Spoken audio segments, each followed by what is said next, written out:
Let's bring in Troy Bramston. He's senior writer and columnist at The Australian. Troy, this is quite extraordinary, really. Sworn in and then straight into it onto the world stage. I don't recall any example of a Prime Minister doing exactly this, going from being sworn in the first full day at a summit of this sort of importance, Troy. I know, Kieran. It's been a whirlwind. It's unbelievable. It's incredible. You know, the election Saturday, sworn in Monday. And then on Tuesday and Wednesday, he's meeting the US president, the leaders of Japan and India. I mean, it couldn't be any more rapid takeover of government and meeting key alliance partners for Anthony Albanese. And he's already turned back an asylum seeker boat today as well. So any of those fears, I think, that anybody had about his ability to work on the international stage, to forge relationships with key alliance partners and on national security issues, including refugee issues, I think has been dispelled in just a very, very short period of time.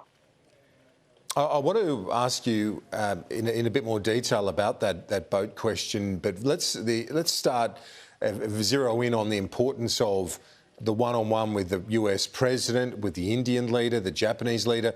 It actually couldn't have been timed better for him, could it, in terms of establishing that rapport, those links, and his credentials in the eyes of those watching from afar from the get-go?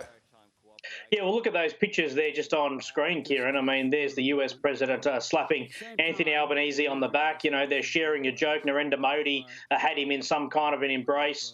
And, you know, it's incredible, really, that he's had that opportunity so soon to sort of demonstrate to the Australian people that he can be a respected, trusted leader on the international stage. Of course, it's still very, very early days, but he couldn't have asked for a better welcoming, I think, from those international leaders. And as he said at the end of that press conference, he will be having the bilateral meetings this afternoon, which is an opportunity to discuss things in more detail.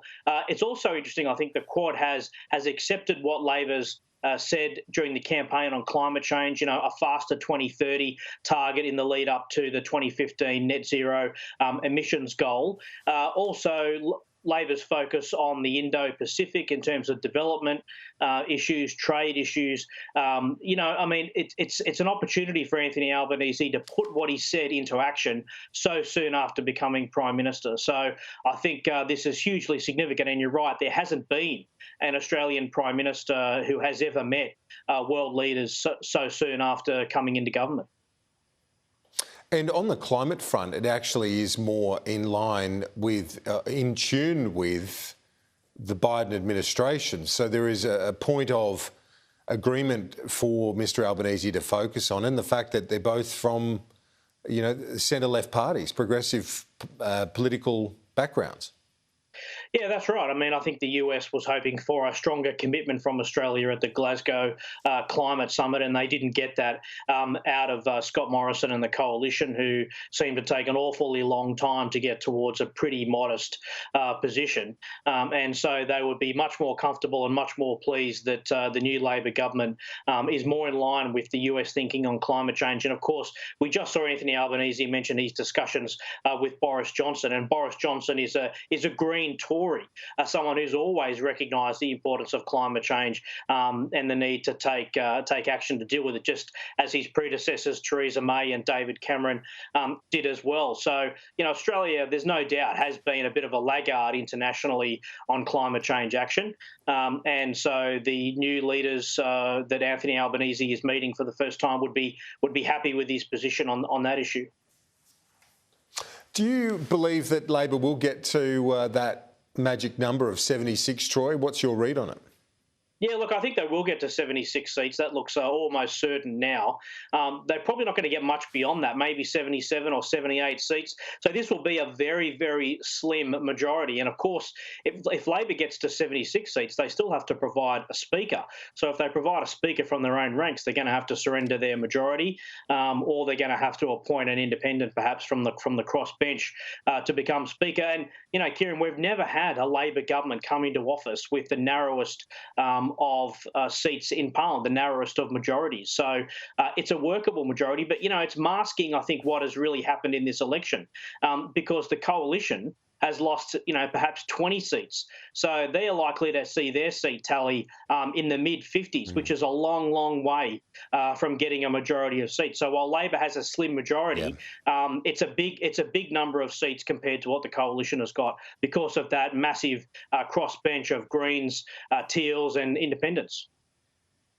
And there'll probably be, thesis right about this election in years to come, where people look at the way that the voting trends happen, the primary vote down, but how many Labor voters voted strategically for a Teal candidate in seats where otherwise Labor's vote would have been higher. Like in Kooyong, for example, Labor's vote was down 11%. It says to me that they've not only played dead, but voters are often more strategic than we think in terms of our compulsory preferential system, Troy. I think that's true. That's a valid point to make there, Kieran, that some Labor voters may have voted strategically in these seats where Liberals were under siege. But that's not the turning point in those seats. What happened was these Teal candidates taking votes off the Liberal Party, the significant decline in the Liberal primary vote in a number of these seats. And of course, there's 151 seats in the Parliament and there's only, 7 Teals that have been elected. So I'm not sure that is a necessarily a valid explanation for the low Labor primary vote. Labor has never won a majority of seats before with a primary vote below 39.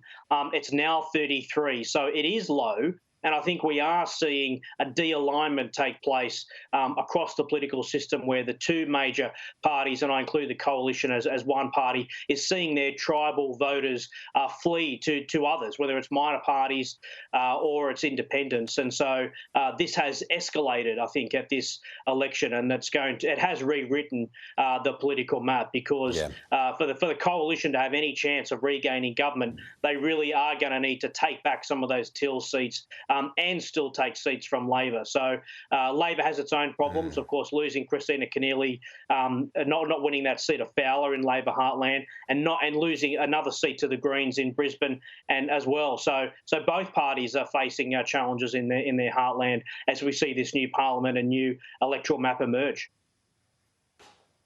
Troy Bramston, appreciate that. Thanks for your analysis. We'll talk to you next week.